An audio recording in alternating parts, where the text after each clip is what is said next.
Voici les titres de votre JT. Aujourd'hui, la Sioule, bientôt réserve naturelle, ce n'est pas si sûr. Le projet écologique mené par l'État est loin de faire l'unanimité chez les habitants. Finances très serrées à la région Auvergne. Le budget 2011 a été voté aujourd'hui. Les investissements sont en baisse. Et puis du rugby, vous entendrez 2 joueurs de l'ASM à la veille du match décisif face au Leinster en Coupe d'Europe. La révolte gronde dans la vallée de la Sioule. L'État voudrait créer une réserve naturelle le long de la rivière sur 4300 hectares. Beaucoup d'habitants et d'élus protestent. Ils craignent de ne plus pouvoir aller et venir comme ils le souhaitent sur le périmètre de la réserve.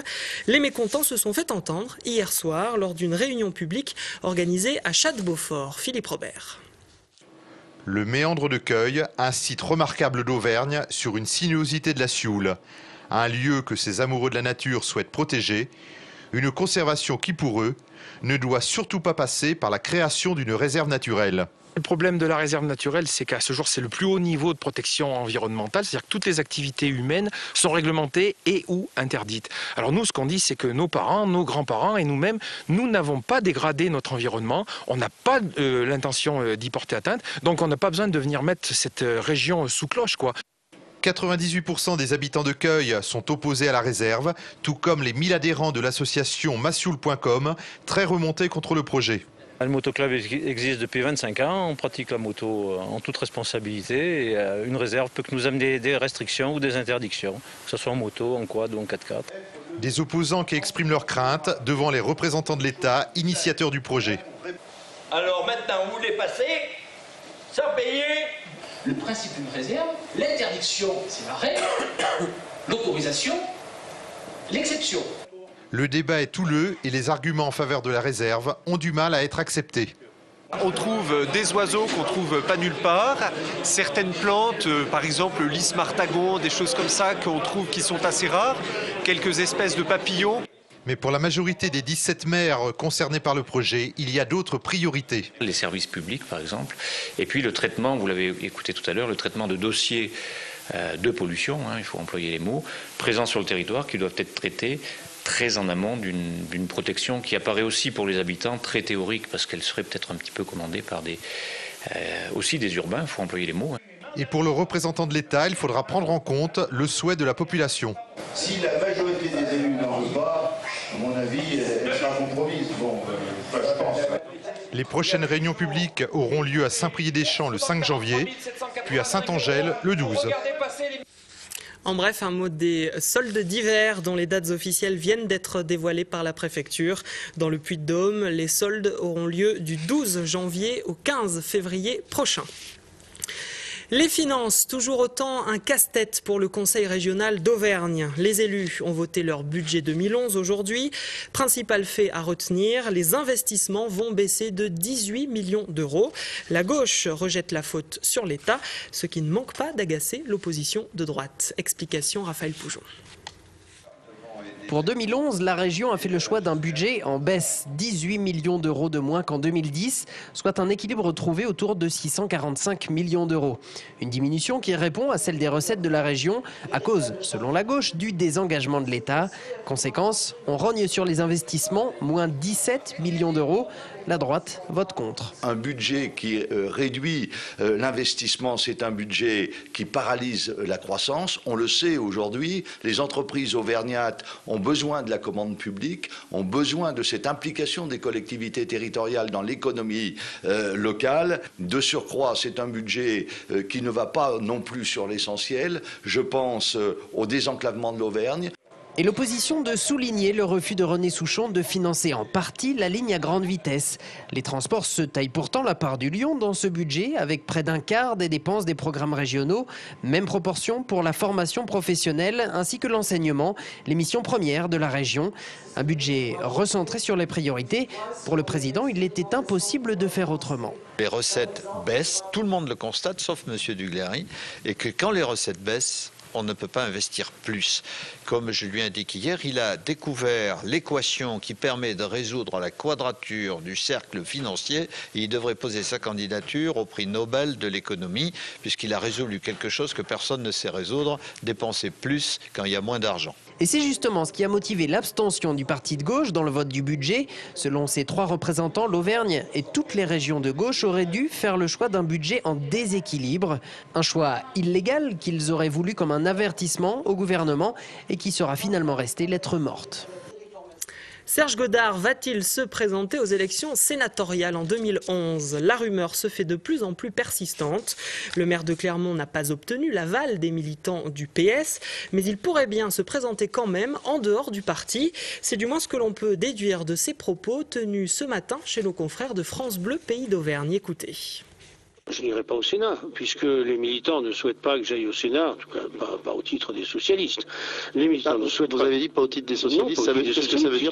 Ça veut dire que vous serez candidat quand même? Ça veut dire qu'on va voir comment se présentent les élections sénatoriales, car la tournure des événements fait en sorte que nous sommes en train de préparer un lit pour la droite, pour les sénatoriales. Par conséquent, c'est une erreur politique profonde et il y aura peut-être lieu d'avoir des réactions. Mais c'est un autre chapitre qu'on verra dans quelques semaines. Une interview réalisée ce matin donc par Jean-Pierre de Montgelas sur France Bleu Pays d'Auvergne. En rugby, c'est un match décisif qui attend l'ASM Clermont-Auvergne. Demain, 18h45, les jaunes et bleus joueront en Irlande, à Dublin, face au Leinster pour le compte de la 4e journée de H-Cup. L'ASM est 2e de sa poule, le Leinster, lui, est 1er. Elvis Vermeulen et Julien Malzieux nous expliquent ce qu'ils vont devoir faire pour gagner au micro de Grégory Gomez. Là, oui et non. Enfin, en même temps, derrière, on a une semaine de vacances, donc je pense qu'il faut vite oublier ça. Ça va être dur pendant 80 minutes, voire peut-être même plus. Donc maintenant, il faut mettre toute notre chance de notre côté, mentalement et physiquement. Et à partir de là, je pense que le staff médical et technique prendra les décisions adéquates pour nous, concernant les meilleures conditions pour jouer ce match. C'est vrai qu'on n'a pas trop le temps de calculer. On a eu hier un peu de récup et un peu de repos l'après-midi, mais c'est vrai que là, on rebascule tout de suite dans le vif du sujet. D'un côté, c'est bien, au moins on n'a pas trop le temps de gamberger, de se poser des tas de questions. On sait que ça va être un match très très difficile. Donc voilà, aujourd'hui je pense qu'on a fait un bon entraînement malgré le froid. J'ai vraiment senti tout le groupe impliqué et le staff qui pousse fort derrière. Donc je pense que c'est de bon augure et j'espère que la semaine va continuer sur cet état d'esprit. C'était à prévoir, il n'y a déjà plus de place pour le concert d'Indochine le 23 janvier prochain à la coopérative de Mai. Le groupe ne donnera que 4 dates en France, dont une à Clermont donc. Tous les billets de la tournée ont été vendus en seulement 2 heures sur Internet.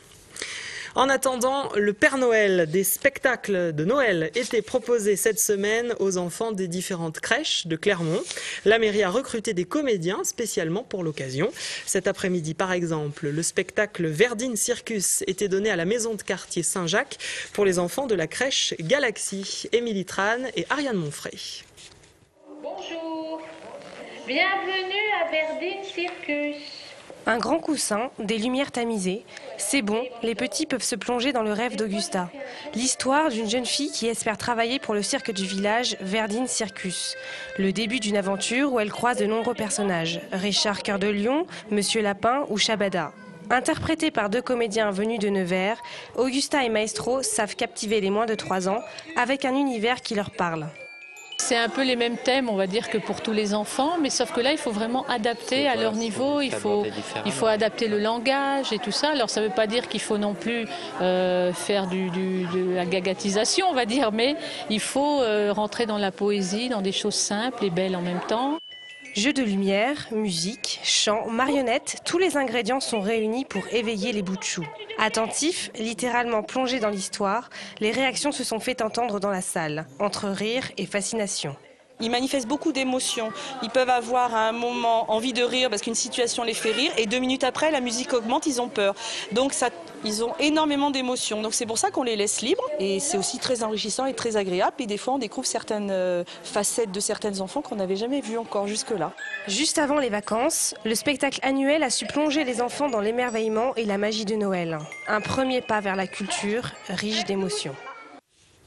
Quelques images du Sancy à présent pour vous rappeler que les stations de Superbès et du Mont d'Or sont ouvertes depuis 2 semaines déjà. Les taux de réservation pour les vacances de Noël sont plutôt bons, voire très bons.